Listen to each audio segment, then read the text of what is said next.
জটিল হিসাবে এশিয়া কাপের সুপার ফোরের বি গ্রুপের সমীকরণ। আজ বাংলাদেশ সময় রাত 8:30 মুখোমুখি হচ্ছে শ্রীলঙ্কা আফগানিস্তান। এই ম্যাচের মধ্য দিয়ে চূড়ান্ত হবে বি গ্রুপ থেকে কোন দুই দল এশিয়া কাপের সুপার ফোরে উঠবে। গ্রুপ পর্বে নিজেদের শেষ ম্যাচে আফগানিস্তানকে 8 রানে হারালেও বাংলাদেশকে এখনও তাকিয়ে থাকতে হবে শ্রীলঙ্কা আফগানিস্তান ম্যাচে।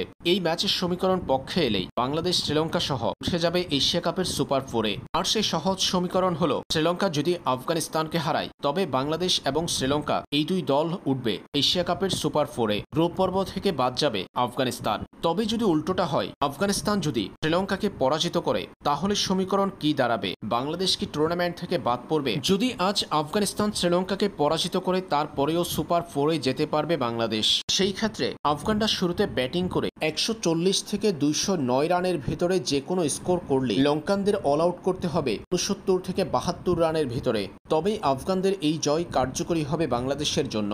তখন বাংলাদেশ এবং আফগানিস্তান চলে যাবে এশিয়া কাপের সুপার ফোরে।